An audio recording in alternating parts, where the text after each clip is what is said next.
Lesson 187, A Course in Miracles. I bless the world because I bless myself. No one can give unless he has. In fact, giving is proof of having. We have made this point before. What seems to make it hard to credit is not this.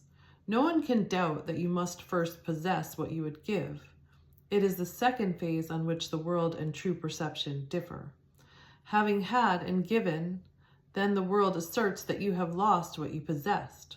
The truth maintains that giving will increase what you possess. How is this possible? For it is sure that if you give a finite thing away, your body's eyes will not perceive it yours. Yet we have learned that things but represent the thoughts that make them. And you do not lack for proof that when you give ideas away, you strengthen them in your own mind. Perhaps the form in which the thought seems to appear is changed in giving. Yet it must return to him who gives. Nor can the form it takes be less acceptable. It must be more. Ideas must first belong to you before you give them. If you are to save the world, you first accept salvation for yourself, but you will not believe that this is done until you see the miracles it brings to everyone you look upon. Herein is the idea of giving clarified and given meaning. Now you can perceive that by your giving is your store increased. Protect all things you value by the act of giving them away, and you are sure that you will never lose them. What you thought you did not have is thereby proven yours, yet value not its form.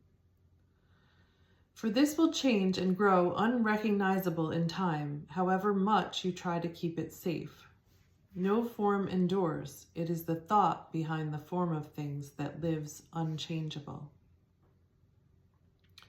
Give gladly, you can only gain thereby. The thought remains and grows in strength as it is reinforced by giving. Thoughts extend as they are shared, for they cannot be lost. There is no giver and receiver in the sense the world conceives of them. There is a giver who retains, another who will give as well, and both must gain in this exchange, for each will have the thought and form most helpful to him. What he seems to lose is always something he will value less than what will surely be returned to him. Never forget you give but to yourself. Who understands what giving means must laugh at the idea of sacrifice, nor can he fail to recognize the many forms which sacrifice may take. He laughs as well at pain and loss, at sickness and at grief, at poverty, starvation, and at death. He recognizes sacrifice remains the one idea that stands behind them all, and in his gentle laughter are they healed. Illusion recognized must disappear. Accept not suffering, and you remove the thought of suffering. Your blessing lies on everyone who suffers when you choose to see all suffering as what it is. The thought of sacrifice gives rise to all the forms that suffering appears to take. And sacrifice is an idea so mad that sanity dismisses it at once. Never believe that you can sacrifice. There is no place for sacrifice in what has any value. If the thought occurs, its very presence proves that error has arisen and correction must be made. Your blessing will correct it. Given first to you, it now is yours to give as well. No form of sacrifice and suffering can long endure before the face of one who has forgiven and has blessed himself. The lilies that your brother offers you are laid upon your altar, with the ones you offer him beside them. Who could fear to look upon such holy loveliness, such lovely holiness? The great illusion of the fear of God diminishes to nothingness before the purity that you will look on here. Be not afraid to look. The blessedness you will behold will take away all thought of form and leave instead the perfect gift forever there, forever to increase, forever yours, forever given away. Now are we one in thought, for fear has gone.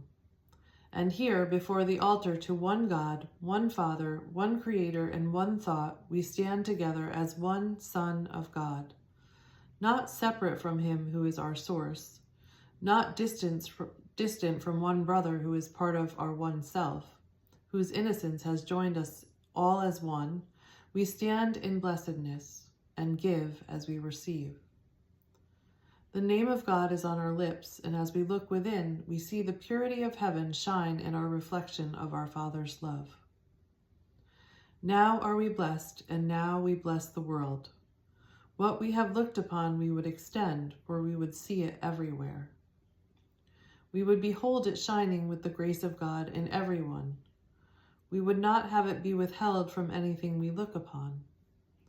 And to ensure this holy sight is ours, we offer it to everything we see, for where we see it, it will be returned to us in form of lilies we can lay upon our altar, making it a home for innocence itself, who dwells in us and offers us his holiness as ours.